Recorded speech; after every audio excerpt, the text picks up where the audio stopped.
যুগ যুগ যুগ যুগ। এবার যুগ কত দিনে হয়? পৃথিবীর হিসাব হচ্ছে 12 বছরে একটা যুগ হয়, 12 বছরে একটা যুগ হয়। আখিরাতের হিসাবটা চেঞ্জ হয়ে যাবে। পৃথিবীর 50,000 বছরে একটা দিন হবে, সেই দিনে আপনার 365 দিনে একটা বছর হবে। আর এই রকম বছরে 80টা বছর পার হবে, তবেই একটা যুগ হবে। লাবিসিনা ফিহা আহকাবা। আল্লাহ যদি কাউকে ছোট করে আযাব দেয়, তুই জাহান্নামে এক কুব্বা থেকে আয়, তাহলে আখিরাতের 80 বছর কাটাতে হবে। আর ওই বছরগুলো দিন হবে পৃথিবীর 50,000 বছরে একটা দিন। জি, এর নাম জাহান্নাম। আল্লাহ 4টা গুনার ব্যাপারে একটা কথা বলছেন। আবার 4টা গুনাহ কি? ওয়াইলুল লিকুল্লি হুমাযাতিল লুমাযা আল্লাযী জামাআ মালাও ওয়া আদ্দাদা ইয়াহসাবু আন্না মালাহু আখলাদা। কটা গুনাহ? 4টা। হুমাযা, লুমাযা, আদ্দাদা, মালাহু আদ্দাদা, এই 4টা গুনাহ। বাংলায় বলছি, যারা মানুষের পেছনে কথা বলে মানুষকে পীড়া দেয়, কষ্ট দেয়। আমার পেছনে কথা বলে বলে বলে বলে বলে বলে বলে বলে সমাজকে নষ্ট করে আমাকে কষ্ট দিল। মানুষের পেছনে কথা বলে যারা মানুষকে কষ্ট দেয়, একটা হলো হুমাজা। লুমাজা মানে সামনে সামনে অপমান করে। কিছু লোক আছে, হুজুর আপনি এমন কেন করেন, লোকের সামনে অপমান করে। ও ভাবে যে আমি এমন একটা লোক, আমি সত্য কথা বলতে কাউকে ভয় পাই না। এটা ঠিক নয়, এটা প্রসেস নয়, এটা নিয়ম নয়। এটা হলো লুমাজা, হুমাজাতিল লুমাজা। আর যারা মালকে গুনে গুনে তর তর তর তর করে রাখে আর আনন্দ হয়, 3টে গুনাহ। 4 নম্বর মারাত্মক গুনাহ, ইয়াহসাবু আন্না মালাহু আখলাদা।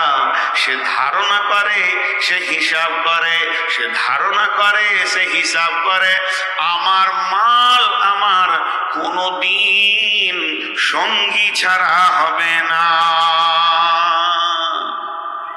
গুনাহ 4টা দেখেন, 4টা, বেশি গুনাহ বলেনি।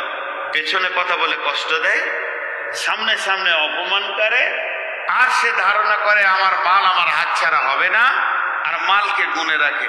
এবার আল্লাহ আযাবটা কি বলছেন? খুব কঠিন আযাবের কথা বলছেন। যত আযাব আমার মতে জানা আছে, কোরআন হাদিস আমি যেটুকু পড়েছি, আমি বড় পণ্ডিত নয়, আমি অধম, এটা আমাকে সব থেকে বড় আযাব মনে হয়। আল্লাহ কত সলিড কথা বলছেন। কাল্লা লায়ুমবাদান্না ফিল হুতামা ওমা আদরাকা মাল হুতামা নারুল্লাহিল মুকাদা আল্লাতী তাত্তালিউ আলাল আফইদা ইন্নাহা আলাইহিম মুসাদা ফি আমাদিন মুমাদ্দাদা। বন্ধুরা আমার, আমি আমার অনেক ওস্তাদকে দেখেছি, এই সূরাটা যখন তিনারা নামাজে পড়তেন তো অঝর নয়নে কাঁদতেন, টুকরে টুকরে কাঁদতেন। আল্লাহ বলছেন কখনোই নয়। এটা হলো আল্লাহর সব থেকে সলিড ভাষা। আমি একটা ছেলেকে মারার জন্য ধরেছি, ওকে পিটবো, মাদ্রাসায় কিছু করেছে, ক্ষতি করেছে, ইনি এসে বলছে হুজুর পিটিয়েন না। আমার প্রথম ভাষা বের হবে কখনোই নয়। তার মানে ইনার কথা আমি শুনবো না, আপনাকে আমি কোনো তাওয়াক্কাই করি না, একে পিটবই পিটবো। আল্লাহ কখনোই নয় এই শব্দটা বলছেন, তার মানে ওর ব্যাপারে কিয়ামতে কোনো সুপারিশ ঘোষণা করা হবে না, কোনো গ্রহণ করা হবে না। আমি ওকে ধরবই ধরবো। এই পাপগুলো যারা করে, পেছনে যারা কথা বলেছে, ইনি গিয়ে বলছেন আল্লাহ আল্লাহকে মাফ করে দেন, ইনি বলছেন আল্লাহ ক্ষমা করে দেন, আমার ব্যাপারে এই কথা বলেছে আমি মাফ করি না, কখনোই না। এর দুষ্টকে আমি মাফ করব না। কাল্লা লায়ুবাদান্না ফিল হুতামা, ওকে আমি দেব হুতামা নামে জাহান্নামে। মা আদরাকা মাল হুতামা, হুতামা কি জিনিস তোমরা বুঝো কি? তোমাকে কেউ হুতামার খবর দিয়েছে কি?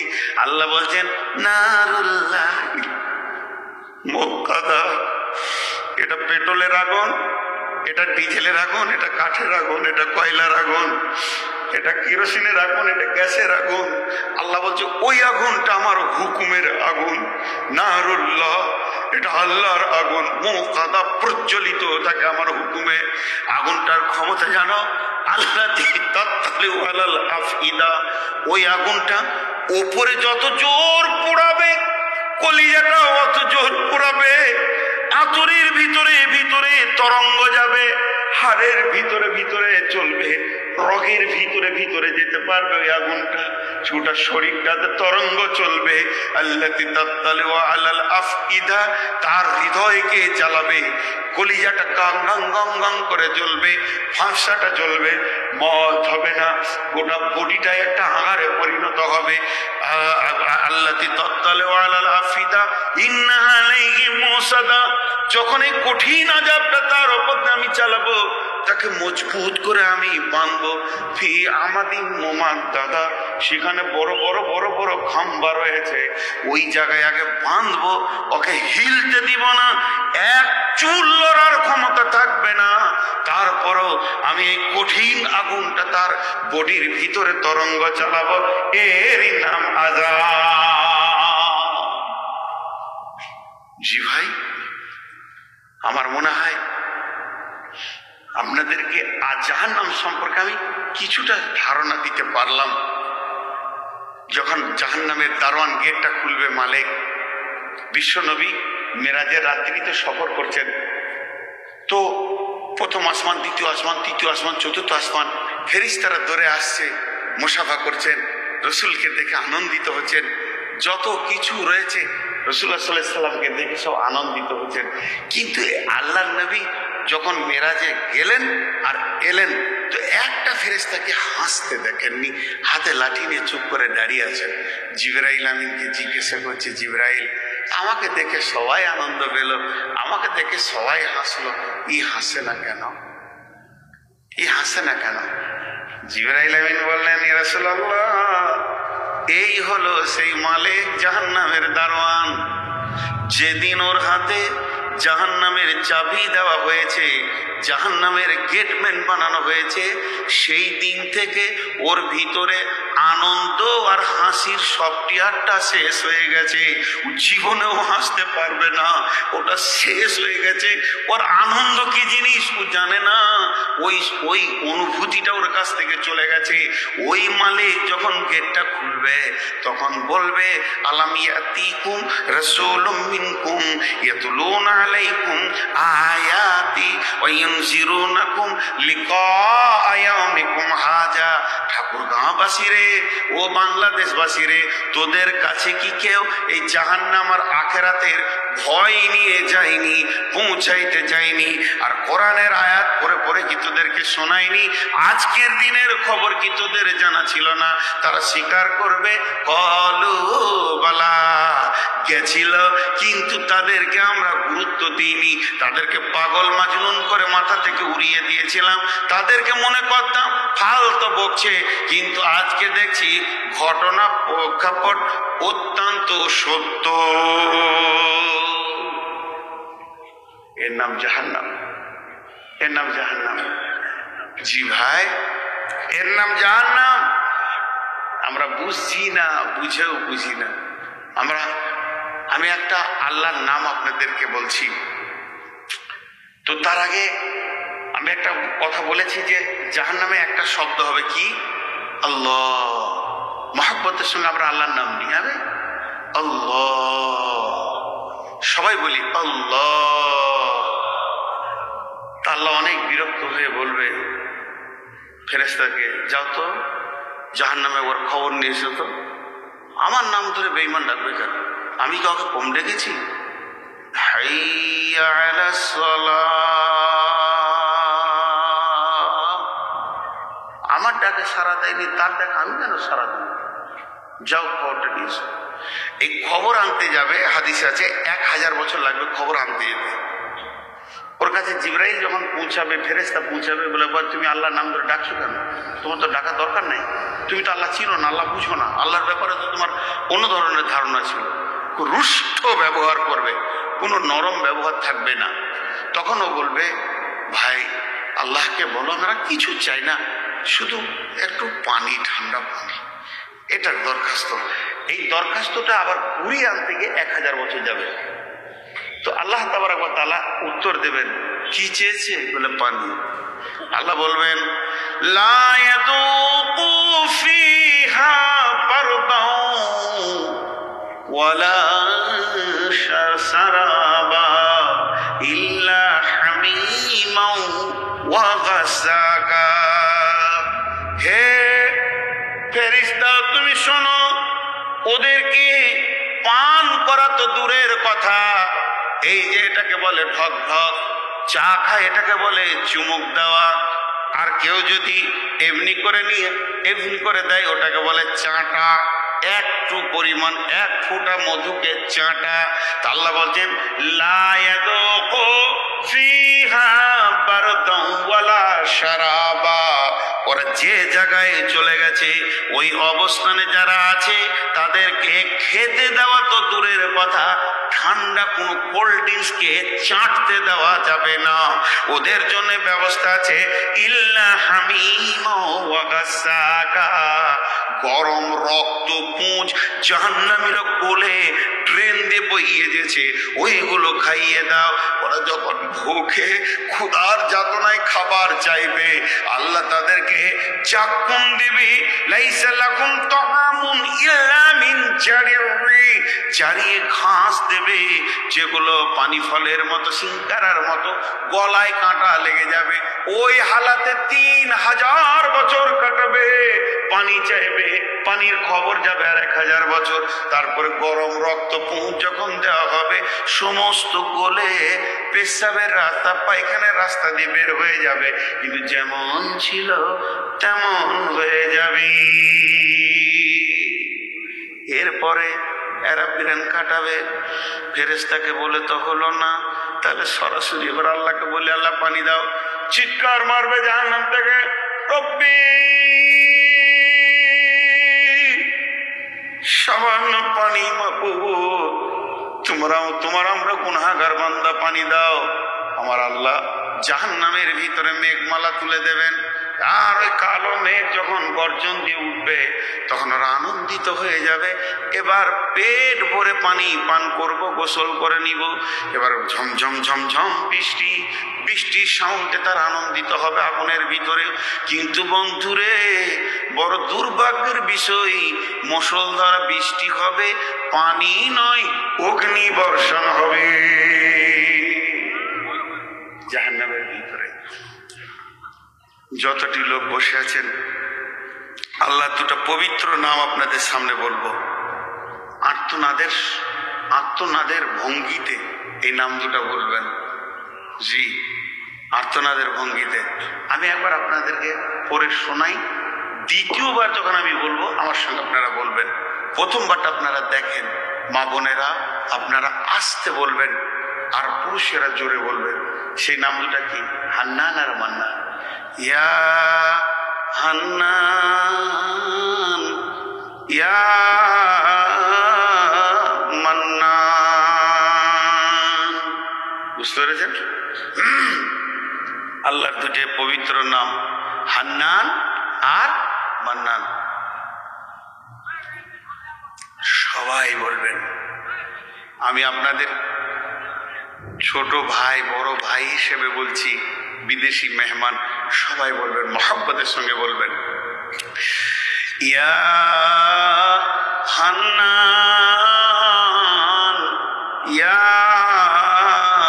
মান্নান। আরেকটু জোরে বলেন, ইয়া হান্নান, ইয়া মান্নান। হাদিসের মধ্যে আছে, একটা লোক জাহান্নাম থেকে এই নামটা ধরে আল্লাহকে ডাকবে। যখন আল্লাহকে বলবে ইয়া হান্নান, ইয়া মান্নান, আমার আল্লাহ জিবরাইলকে বলবে, জিবরাইল রে, আমার পবিত্র নাম ধরে আমার আমার দিলকে কাঁপিয়ে দিয়েছে, আমার ওই বান্দাকে একবার নিয়ে আয়। জিবরাইল আমিন চলে যাবে, সমস্ত জাহান্নামটাকে উল্টা পাল্টি করবে, কানে শুনবে হান্নান মান্নান বলছে, কিন্তু চোখে দেখতে পাবে না। এই অবস্থায় জিবরাইল ছেড়ে চলে আসবে। রব্বুল আলামিন বলবে, কই আমার গোলাম? বলবে, আল্লাহ আমি নাম শুনেছি, তার আওয়াজ শুনেছি, তাকে দেখতে পাইনি। আমার রব বলবে, আমার নাম ধরে ডেকেছে, আমার দিলকে কাঁপিয়েছে। তো জিবরাইল শোন, ওটা আমি জানি সে কোথা আছে, একদম জাহান্নামের নিচে চলে যা, বিরাট একটা পাথরের নিচে সে পড়ে গেছে। এরপর জিবরাইল আমিন যাবেন, পাথরটাকে সরাবেন, তখন দেখবে জাহান্নামে উপর হয়ে পড়ে আছে, আর গোটা গাটা অজগর সাপে ধরে আছে, ডাঁশ আর বিচ্ছুতে তাকে কাটছে। জিবরাইল আমিন তার মাথায় এরকম আঙুল দিয়ে হাত ভরবে চুলের উপরে, এইভাবে সমস্তগুলোকে ফেলে দেবে, ডাঁশ বিচ্ছু পড়ে যাবে। এরপরে জিবরাইল আমিন ওকে বলবে, বন্ধু তুমি কি চাও? সঙ্গে সঙ্গে বলবে, আমি যার নাম ধরে ডাকছি ওকে আমি চাই, আমাকে হান্নান মান্নানের কাছে করে দাও। যখন তাকে নিয়ে এসে একদম আল্লাহর সামনে দাঁড় করিয়ে দেওয়া হবে, ডুকরে কেঁদে বলবে, মাবুদ আপনি আমাকে ক্ষমা করে দেন। আমার রব বলবে, গোলাম রে, তুমি আমার এমন একটা নাম ধরে ডেকেছো, আমি রব তখনই তোমার ক্ষমার ঘোষণা করে দিয়েছি। তাকে হাওজে কাউসারে গোসল করিয়ে জান্নাতের ময়দানে দেবে। জি ভাই, অনেক জাহান্নামীকে এইভাবে আল্লাহ বের করবেন। হাদিসে আছে শেষকালে 3 মুষ্টি বের করবেন। অনেক কথা আছে, তো আমি আপনাদের সামনে অনেক কথা বললাম, অনেক আলোচনা করলাম। শুধু একটাই জিনিস আজকে দিতে চেয়েছি, সামনে আমাদের এই জায়গাগুলো রয়েছে। আমরা আজকে আরামে আছি, এসিতে আছি, ঠিক আছে, কিন্তু আমাদের সামনে অচিরেই এই জায়গাগুলো একটার পর একটা আসতে থাকবে। তার জন্য এখন থেকে পূর্ব পরিস্থিতি নিতে হবে। সেই জায়গাগুলো থেকে আমি নিজেকে কিভাবে ক্লিয়ার দিয়ে বেরিয়ে যেতে পারবো। একজনও উঠবেন না, আমি তো বায়ান ছাড়ি না, মাঝে একটা ফতোয়া দিচ্ছি, আর কি আমি ফতোয়া দিই না ভাই, আমার বুদ্ধি শুদ্ধি কম, ইলম কম, জ্ঞান কম। মুনাফিকের গুণ কয়টা? 3টি। মিথ্যা কথা বলে, ওয়াদা খেলাপ করে, আমানতে খেয়ানতি করে। পরোক্ষভাবে রসুল আরো 3টে বলেছেন। কি কি বলেন? অল্প কথায় মুখ খারাপ করে গালাগালি করে মুনাফিক। রাতের নামাজে, এশার ফজর নামাজে কষ্ট কাদের হয়? মুনাফিকদের কষ্ট হয়। এই নামাজ পড়তে তাদের খুব কষ্ট হয়। আর 3 নম্বর হচ্ছে, জিহাদ করতে গিয়ে রাস্তা থেকে যারা পালিয়ে এসেছিল, মালগুলো কি ছিল? মুনাফিক। জিহাদের ময়দান থেকে একমাত্র মুনাফিকই পালায়, তাছাড়া অন্য কেউ পালায় না। বছর আগে জান্নাতে যাবে, 500 বছর। কত কপাল ভালো, কিন্তু গেলে তো ভেজালটা ওইখানে। হ্যাঁ, আমি मुझे मंजूर नहीं कि आपने शिकायत किया करो, लेकिन बात ही से बात आता है तो मैं क्या करूं।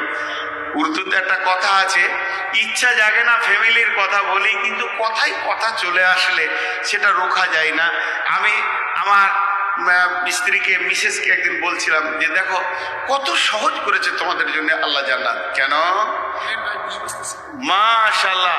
তাহলে 20 20 40 আর 50 90 হলো, আর একটা 10-এর ঘর এসে গেলি হয়ে যাবে। তো কত আসানে জান্নাত যাবে। কেন? শুধু কিয়ামতের মাঠে প্রশ্ন হবে নামাজ পড়েছো কিনা, রোজা রেখেছো কিনা। 3 নম্বর প্রশ্ন হবে স্বামীকে মেনে চলেছো কিনা। 4 নম্বর প্রশ্ন হবে নিজেকে পর্দায় রেখেছো কিনা। এবার স্বামীকে মেনে চলেছো কিনা, এটা যদি ক্লিয়ার হয়ে যায়, আমার রব তোমাদেরকে অতি আসানে জান্নাতে দিয়ে দেবে। সেটা কেমন জান্নাতে দেবে? যদি কোনো স্ত্রী মারা যায় আর স্বামী যদি তার উপরে নারাজ থাকে, তা নয়, রাজি থাকে, তো ওই মেয়েটার জন্য জান্নাত আসান হয়ে যাবে। শুধু স্বামীকে তোমরা রাজি রাখো, আল্লাহ খুশি হয়ে যাবে। কত খুশি। তা আমাকে উত্তর দিচ্ছে কি জানেন? স্বামীগুলো যে খুশি হবে না, তাহলে কি আমি হিংসু? স্বামীরাও খুশি হতে চাইছে না। জি, এরা চাই মেয়েদেরকে কষ্ট দিই। জি না, মেয়েরা 500 বছর আগে জান্নাতে যাবে। যে মেয়েটি জান্নাতে যাবে, ওই মেয়েটির 60,000 60,000 খাদেমা থাকবে। আল্লাহকে মতির ঘোড়াতে চড়িয়ে দেবেন আর জান্নাতের গেটে দাঁড় করিয়ে দেবেন। স্বামীর জন্যে সে অপেক্ষা করবে, 500 বছর অপেক্ষা করবে। কিন্তু গুনতিতে 500 বছর, লিখাতে 500 বছর, দেখাতে 500 বছর। ওকে মনে হবে 5 মিনিটও নয়, এতক্ষণ আমি দাঁড়িয়ে আছি। স্বামী আসবে, স্বামী এসে গেটে ঢুকবে, তারপরে তার সঙ্গে আলাপ করবে, এরপরে সে জান্নাতে যাবে। জান্নাতে আল্লাহ তাবারক ওয়া তাআলা জান্নাতীদেরকে প্রথম কদু খাওয়াবে, মধু খাওয়াবে, মাছের কলিজা খাওয়াবেন। এরপরে রব্বুল আলামিন জান্নাতীদেরকে বলবেন, রে আমার জান্নাতীরা তোমরা শোনো, তোমাদের কি কোনো অভাব আছে? জান্নাতের মধ্যে কিছু অভাব পড়েছে কি না? ফি জান্নাতিন আলিয়া লা তাসমাউ ফিহা লাগিয়া ফিহা আইনুন জারিয়া ফিহা সুরুরুম মারফুয়া ওয়া আকওয়াবুম মাওদুয়া ওয়া নামারিকু মাসফুফা। জান্নাতের ভিতরে রয়েছে, সেখানে অতিরিক্ত কথা শোনা যাবে না, মিথ্যা কথা শোনা যাবে না, গালগালাজ শোনা যাবে না। সেখানে রয়েছে সোফা সেট, সেখানে নহর কলকল করে বইছে, সারাবান তগরার বোতল সেখানে লাগানো রয়েছে লাইন দিয়ে, সোফা সেট রয়েছে, গোটা কার্পেট পিছনে আছে। আনন্দ করবে, আনন্দ আর আনন্দ। আল্লাহ তাবারক ওয়া তাআলা বলবেন, ও জান্নাতী রে, তোমাদের কোনো অভাব আছে কি বলো? জান্নাতীরা বলবে, মাবুদ, মাবুদ, তোমার জান্নাতে কোনোটা অভাব নাই, সব পেয়ে গেছি, শুধু ওই রবকে এখনো দেখতে পেলাম না, যার জন্য শীতের রাত্রিতে উঠে মসজিদে চোখের পানিতে কেঁদেছি, যাকে সাজদা করেছি, ওই রবকে না দেখা পর্যন্ত জান্নাতের আনন্দ পাবো না। আল্লাহ তাবারক ওয়া তাআলা 14 দিনের চাঁদের মতো পরিষ্কার হয়ে সমস্ত জান্নাতীকে দেখা দেবে। আমার শুধু তাই নয়, ওই জান্নাতের ভিতরে জান্নাত হবে তলা তলা। এই যে ছেলেগুলো হাফিজ হলো, এদেরকে আল্লাহ বলবে, ও হাফিজে কোরআন, তুমি পড়তে থাকো কালাম পাক, আর আগে বাড়তে থাকো। তুমি বিসমিল্লাহ বলে শুরু করো, যেখানে তুমি শেষ করবে অত তলা তোমার জান্নাত, ওই পর্যন্ত তোমার জান্নাত। তুমি জান্নাতের আনন্দ নিতে থাকো, উপভোগ করতে থাকো। আল্লাহ তাবারক ওয়া তাআলা বলবেন, লা তাস্তাহি আনফুসুকুম ওয়া লাকুম মা ফিহা তাদউন। তোমাদের মন যা চাবে তাই তোমরা করো, তোমাদেরকে রবের মতো চলতে হবে না। আমি তোমাদের উপরে কোনোদিন নারাজ হব না। জি মা বোনেরা, আপনাদের এখানে বায়ান শুনছে, মহিলারা বায়ান শুনছে, সুবহানাল্লাহ। রাগ করিয়েন না মা বোনেরা। আপনাদের এই পীরগঞ্জের এখানে একটা গাঁ আছে, পাশে কোন গ্রামে গিয়েছিলাম জালসা করতে, তো কমিটির একটা লোক আমার কানে এসে বলছে, মহিলাগুলো চিৎকার করছে, চুপ করিয়ে দেন তো। মানে পাশি, মেয়েদের প্যান্ডেলটা পাশি, কেসের মাঝে লেগে আছে। আমি ওকে জিজ্ঞেস করছি, আপনার বিয়ে হয়েছে? তো চুপ করে আছে। যেমন কেন বলছেন? ওরা না, ও জিনিস কি আপনি জানেন না, ও তো মুখ না খুললে তো দিনই কাটবে না, আর ও তো কথা বলার মেশিন। আমি যাকে বিয়ে করেছি সেই আমার কথা শুনে না, তা পরের বউ শুনবে? এটা কোন ধরনের কথা? যাকে বিয়ে করেছি, ভালোবাসি, কাপড় দিই, প্রেম আলাপ আছে, কত তার জন্য আমি চিন্তা করি, কত মহাব্বত। ওকে যদি আমি একটা বলি, 25টা বলে তারপরে চুপ করে, তাহলে পরের বউ কথা শুনবে। একজন অভিযোগ নিয়ে গেছে, ওর স্ত্রী ওর কথা শুনে নেয়, তার কাছে, হযরত উমারের কাছে। আর হযরত উমার ভিতরে বসে আছেন, এই গিয়ে দরজায় ডাকবে, হুজুর আছেন? আমিরুল মুমিনিন বাইরে দাঁড়িয়ে আছে। এমন সময় হযরত উমারকে ওর বিবি বকছে, ভ্যান ভ্যান ভ্যান ভ্যান ভ্যান। ই তখন পালিয়ে গেল, মামলা দিয়ে লাভ, কেস দিয়ে আর কি হবে। হযরত উমার তখনই দরজাটা খুলে বলছে, ওই আল্লাহর বান্দা, দাঁড়াও দাঁড়াও, কি হলো? বলে, হুজুর আমার হয়ে গেছে, ঝামেলা মিটে গেছে, আমি যে জন্য এসেছিলাম সেটা আমার ক্লিয়ার হয়ে গেছে। বলে, এসো আমার কাছে, এসো এসো। ফাইসাল, কি হলো? বলে, আমি আমার স্ত্রীর বিরুদ্ধে অভিযোগ এনেছিলাম, তা আমি এসে দেখছি আপনার বাড়িতে তো কথা বলার মেশিন আছে, তাহলে তার আমার এই অভিযোগটা ওখানে করে কি লাভ আছে? তা ওই জন্য আমি চলে যাচ্ছি। বলছে, শোনো, দেখো ও রান্না করে, ও আমাকে খাওয়ায়, আমার হাত পায়ে তেল দেয়, আমার কাপড় কেচে দেয়, আমার ছেলেকে মানুষ করে, দুধ পান করে, আমার ছেলের পেশাব পায়খানা সাফ করে। তো বকলতা কি হলো? আমি এটা কিছু মনে করি না। বলছি জি, আমিও তাই মনে করে নিলাম, যাচ্ছি এখন। তো এর মধ্যেই সুখ আছে। তো আমি এত কথা কেন বলছি মা বোনেরা, যে একজন মুফাসসির আমাদের, উনি উর্দুতে বক্তব্যটা রেখেছেন। আমাদের ভারতে, পশ্চিম ভারতে গুজরাট প্রদেশে বা মেওয়াত এলাকায় ওনার বাড়ি। তা উনি একদিন কলকাতায় বক্তব্য রাখছিলেন। সেদিন আমি শ্রোতা ছিলাম আর কি। আমি শ্রোতা শুনছিলাম বক্তব্য, প্রায় 40-50 হাজার লোক সেখানে উনি বক্তব্য রাখেন, অনেক বড় মাপের আলিম। তো উনি এই জান্নাতের কথা বলতে গিয়ে দুটি কথা বলেছেন। কি বলছেন? বলছে আমি আমার রাজ্যে, উনি হিন্দি ভাষী লোক, উর্দু ভাষী লোক, বাংলা জানে না, বলতেও পারে না। তা ওনার রাজ্যের ঘটনা বলছে। আমি একদিন জান্নাতের বর্ণনা করছি। জান্নাত में ये मिलेगा वो मिलेगा, जन्नत में तुम जो चाहोगे सो मिल जाएगा, जन्नत में सुख ही सुख है, कभी नहीं दुख है, ना जो नियामत है वहीं पे अल्लाह अंगूर के बागान लगा हुआ है, केले का बागान है, ये मिलेगा वो मिलेगा। जन्नते তুমি যা চাইবে তাই পাবে, মা তাস্তাহি আনফুসুকুম ওয়ালাকুম মা ফিহা তাদউন। ওই দেশে কিছু লোক আছে, খুব সাদা সিধে লোক, অতি সাদা লোক, কিন্তু ওই লোকগুলোকে সারা রাত মসজিদে কাঁদতে দেখবেন। ওদের জিন্দেগিটা খুব সাদা, চালাক নয়। ওরই মাঝে একটা বুড়া ওখানে বসেছিল, ও উঠে দাঁড়িয়ে গিয়ে বলছে, এ মলবি তু পেহলে বাতা জান্নাত মে হুক্কা মিলেগা। মানে এত সাদা লোক, ও প্রশ্ন করছে যে জান্নাতে হুক্কা পাবো কিনা।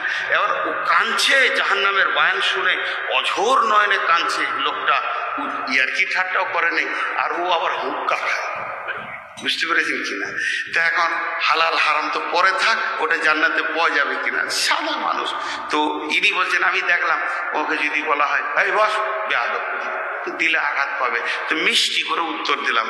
তো মিয়াজি, মিয়াজি বলে উর্দুতে, আমাদের বাংলায় বলে মুন্সিজি, বলে না মুন্সিজি। তো ওকে বলে মিয়াজি। मियाजी सुनिए, जन्नत तो ऐसी जगह है तुम जो चाहोगे वो मिल जाएगा, तो मगर जन्नत में अगर हुक्का चाहो तो हुक्का मिल जाएगा, मगर जन्नत में हुक्का लेने के बाद उसको तो सुलगाना होगा, जब सुलगाना होगा तो जहन्नम जाना पड़ेगा। তার মানে হচ্ছে তুমি যখন হুক্কাটা আল্লাহর কাছে চাইবে, আল্লাহ তোমাকে একটা হুক্কা জান্নাতে দিয়ে দেবে।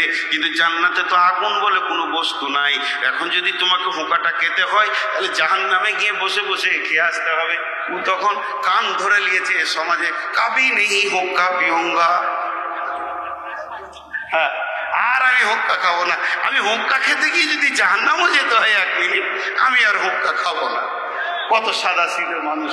জি ঠিক, উনি ওনার এই বয়ানগুলো আমি নকল দিচ্ছি আর কি। উনি বলছেন জান্নাতে যাওয়ার পর দুনিয়ার মেয়েদের সঙ্গে জান্নাতে মেয়েদের ঝগড়া হবে। জান্নাতে আবার ঝগড়া আছে। কোরআন বলছে লা তাসমাউ ফিহা লাগওয়ান ওয়ালা কিদ্দা, বা যেখানে লাগু কথা নাই, অতিরিক্ত কথা নাই, রাগের কথা নাই, গালিগালাজ নাই, কিলান সালামান সালামা, শান্তি, সেখানে আবার ঝগড়া হয়। ঝগড়া দুই ধরনের, একটা হচ্ছে মহব্বতে, একটা হচ্ছে বুঝবে। রাগের ঝগড়া, মহব্বতের ঝগড়া। বন্ধু বন্ধু কত ঝগড়া করে, এটা আনন্দে করে, তো ওটা ওইরকম হবে। আচ্ছা, আমি ঠাকুরগাঁও এসছি কি করতে, ইন্ডিয়া থেকে ঠাকুরগাঁও এসছি কি করতে, কথা বলে না, জলসা করতে, ওয়াজ মাহফিল করতে। আমাকে একজন আজকে রানী সাঙ্কালে জিজ্ঞেস করেছে কি করতে এসছে, না বিয়ে করতে এসছি। কি বলবো, আমি এসেছি মানে কোনো ওয়াজ মাহফিল আছে। তো এখন আমি ঠাকুরগাঁও এসছি ওয়াজ মাহফিল করতে, কিন্তু আমার বিবি দিনে 3-4 বার কথা হয়, যতই হোক মহব্বতের মানুষ, কথা না বললে তো সময় কাটে না। তো আজকে এখানেও শুয়ে কথা বলছিলাম, তো কথা বলছে। এখন ওর ধারণা কি আর আমার ধারণা কি বলেন? দুজনের আমরা দুজন প্রেমিক প্রেমিকা, আমাদের দুজনের ধারণাটা কি? আমার ধারণা আর 3 দিন আছে, 2 দিন আছে, এখান থেকে প্রোগ্রাম করে ইন্ডিয়াতে যাব। ড্রাইভারকে বলবো গাড়ি নিয়ে আই, আমি সেখানে প্রোগ্রাম সেরে রাতে রাতে বাড়ি যাব, বিবির কাছে যাব, বিবি আমাকে ভালোবাসবে, তাকে আমি ভালোবাসবো। সফরটা কেমন হলো, কোথায় কষ্ট পেলাম, কিভাবে গেলাম, সে আমাকে জিজ্ঞেস করবে, তাকে আমি জিজ্ঞেস করব তুমি কিভাবে দিনগুলো কাটালে। একে অপরে কথাবার্তা চলবে, কত মহব্বত হবে। আর বিবি ধারণা করছে মনে মনে স্বামী আমার বিদেশে গেছেন, সে সেখানে প্রোগ্রামে ঘুরছেন, প্রোগ্রাম শেষ হলে আমাকে বলেছে ডিসেম্বরের 2 তারিখ ইনশাআল্লাহ বাড়িতে থাকবো, সেদিন মিটিং আছে, তাহলে উনি বাড়িতে থাকবেন, আমি ওনার পাশে পাশে বিবি হয়ে থাকবো। একটা মহিলার কাছ থেকে তার যা চাহিদা আছে সেগুলো আমি মিটাবো, তার খাবার আনবো, পানি আনবো, এবং তার কাছে আমি প্রেম আলাপ করবো, মহব্বতে থাকবো। দুইজন দুইটা চিন্তা ভাবনা নিয়ে এখন দূরত্বতে রয়েছি, আবার আমরা কাছে হব। বন্ধুরা আমার, এখন যদি ঠাকুরগাঁও থেকে একটা বিয়ে করে নিয়ে বাড়ি যাইতে কেমন হবে? ঝগড়া হবে, বলছে ঝগড়া হবে। বন্ধুরা আমার, আমার বিবির সমস্ত কল্পনাটা চেঞ্জ হয়ে যাবে, লোডটা নিতে পারবে না। এটা কি ধরনের কি ঘটনা ঘটে গেল বন্ধু? জান্নাতের যারা হুরি আছে এদের ব্যাপারে বলা হচ্ছে যে রমজানের ফজিলত বর্ণনা করতে গিয়ে হাদিসের মধ্যে এসেছে গোটা রমজানে জান্নাতকে নতুন করে সাজানো হয়, আর জান্নাতকে নতুন ঝলমল ঝলমল করে চকচকে করে বানিয়ে দেওয়া হয়। সেই দিন হুরেরা রবের কাছে জিজ্ঞেস করে, মাবুদ আমাদের স্বামী কে হবে, কারা আমাদেরকে আনন্দ দেবে, কাদের পাশে পাশে আমরা থাকবো, তারা গাইবে আমরা গাইবো, তারা নাচবে আমরা নাচবো। নাহানুল খালিদাতু ফালা নাবহিদু, নাহানুন নাইমাতু ফালা নাবাসু, নাহানুর রাজিয়াতু ফালা নাসকাতু, তুবা লিমান কানা নানা কুন্না লাহু। এসো এসো প্রাণনাথ আমরা তোমারে, আমরা নবকা যুবা প্রেমিকা বাহারি, হেসে হেসে কইব কথা হব গলার হারি, করিব কথার ছলে প্রাণ মঞ্চুরে। এসো এসো প্রাণনাথ আমরা তোমারে, আমাদের আপসে আলাপ হবে। কতদিন পর সেই স্বামীগুলো কয়, আমার রব তাদেরকে জমিনের দিকে আঙুল দিয়ে বলে, এই রোজাদার গুলোই তোদের নব স্বামী হবে। তারা ধারণা করছে আসবে কবে, আসবে কবে, কিয়ামত হবে কবে, পৃথিবী ধ্বংস হবে কবে, আর কতদিন ওরা দূরে থাকবে। এসে যাক, গলায় লেগে যাক, বুকে লেগে যাক, প্রেম আলাপ করবো। আমরা অতি সুন্দরী, আমাদের সৌন্দর্য তার মধ্যে কোনো কমি নাই, আমরা হলাম জান্নাতের নারী, জীবনে না পাক দেখিনি, আসুক তারা আমাদের গলায় লেগে যাক। কিন্তু ভেজালটা কোথা? যখন কিয়ামতের ময়দান থেকে দল দল পুরুষ জান্নাতে যাবে, তো আমাদের মহিলাগুলো জান্নাতে যাবে। এবার ভেজাল হলে কি হলো না? হলে কি হলো না? তোরা কেন জান্নাতের ঘুরে যদি খালি একবার বলে তোরা কেন, তেহারা তুমি দেখেছিস, মুখ ভেঙে আমরা কেন চিনিস না, তো ঝগড়া হলো কি হলো না? এইবার শুরু হলো তোরা কেন। ভাই এটা মহব্বতে হবে, এটা জান্নাতের একটা আনন্দ আর এনজয় হবে। আনন্দতে সব মানুষ মাতোহারা হবে এই দৃশ্যটা দেখে। স্বয়ং রব সেখানে বিচার করবেন, উনি তফসিরটা করছিলেন। তো তোরা কেন, তোরা কেন? তো মেয়েরা 3টে জিনিস নিয়ে ঝগড়া করে। কটা জিনিস নিয়ে ঝগড়া করে মেয়েরা? 3টে। বয়স, কে কত দেখতে সুন্দর, কার কত বয়স বেশি, প্রতিদিন বয়স মতো, হ্যাঁ, আর কে কত দেখতে সুন্দর। জি, 3টে জিনিস নিয়ে ঝগড়া করে, তার মধ্যে সৌন্দর্য নিয়ে, বয়স নিয়ে, আর একটা ভুলে গেল, চলে গেল। 3টে জিনিস নিয়ে ঝগড়া করে। তো এরা ঝগড়া করবে সৌন্দর্য নিয়ে। জান্নাতে হলে বলবে আমরা ভালো, দুনিয়ার মেয়েরা বলবে আমরা ভালো। এই ভালো ভালোর একটা ঝগড়া চলছে। এমন সময় আমার রব বলবে, চিল্লাই জান্নাতে, জান্নাতকে নোংরা করছো, কি হয়েছে তোমাদের? জান্নাতে হুরেরা বলবো আমরা ভালো। আচ্ছা বসো এধারে। দুনিয়ার মেয়েরা যারা জান্নাতে গেছে এরা বলবে আমরা ভালো, তো তোমরা বসো। আল্লাহ তাআলা বলবে তোমরা যে নিজেদেরকে ভালো বলছো, তারা আমাকে কোচ দাও, দাও আমাকে বুঝাও। ওদের মধ্যে একজন প্রতিনিধি হবে, কি বলবে দেখেন, ইয়া রাব্বি আমরা সদা সুন্দর, সদা সুন্দরী, রব্বি জীবনে গায়ে ময়লা হয়নি, জীবনে বগলে গন্ধ হয়নি, রব্বি আমাদের পোঁটা ছিল না, থুতু ছিল না, পেশাব ছিল না, পায়খানা ছিল না, মেন্স ছিল না, সদা পবিত্র, কোনদিন আমরা নোংরা দেখিনি। অতএব ওদের ওইগুলো সব ছিল যা আমরা বললাম, অতএব ওদের থেকে আমরা ভালো। আল্লাহ বলা হলো চলো তোমরা বলো। এবার দুনিয়ার মেয়েদের ভিতর থেকে একজন বিচক্ষণ প্রতিনিধি উঠবেন, দিয়ে বলবেন আল্লাহ আমরা নামাজ পড়েছি, ওরা বেনামাজি। আমরা রোজা রেখেছি, জীবনে রোজা কি জানে না। স্বামীর সঙ্গে জীবন কাটিয়েছি, স্বামী বুঝে না এখনো, ওরা স্বামী কি জিনিস জানে না। মাবুদ গো, তোমার পবিত্র কালামের তেলাওয়াত করেছি, জিকির করেছি, ওরা সেটাও বুঝে না। ইয়া রাব্বি, হে আমাদের রব। আরো ভেবে দেখেন, পৃথিবীর যত আলিম হাফিজ সব আমাদের পেটের ফসল। তোমার দিনকে যারা কায়েম করেছিল, ওই শহীদগুলো আমাদের দুধের মাল, তাদেরকে আমরা দুধ খাইয়ে স্পিরিট দিয়েছি, তোমার দিনকে তৈরি করেছে। মাবুদ, পৃথিবীতে যত নবী পাঠিয়েছিলেন আপনার দিনকে আবাদ করার জন্য, ওই নবীগুলো আমাদের পেটের ফসল। মা আমার, বোন আমার, ওই সাথেই বলবে এমনকি আমরা আখিরি পয়গম্বরের নবী মা, তোমার হাবিবের মা। অত একবার ভেবে দেখো মাবুদ, ওদের থেকে আমরা অনেক গুণে দামি। রব্বুল আলামিন এবার বিচার টানবেন। ও দুনিয়ার মেয়েরা, ও জান্নাতের মহিলা, দুনিয়ার মেয়েরা অনেক শ্রম অনেক কষ্টের ভিতরে এসে জান্নাতে পৌঁছিয়েছে, অতএব ওরা হলো তোমাদের থেকে সম্মানে বড়, তোমরা হলে সম্মানে ছোট। তোমরা জান্নাতে এইভাবে বাস করবে, তোমরা শ্রদ্ধার চোখে দেখবে, আর দুনিয়ার মেয়েরা হুরেদেরকে তোমরা স্নেহের চোখে দেখবে এবং মহব্বতে জীবন কাটাও, আর তোমরা ঝামেলা করিও না। বন্ধুরা আমার, মা আমার, বোন আমার, আল্লাহ তাবারাক ওয়া তাআলা আমাদেরকে জান্নাতেও আপনাদেরকে সম্মানী করবে। আল্লাহর নবী বলছেন জাহান্নামের মুখে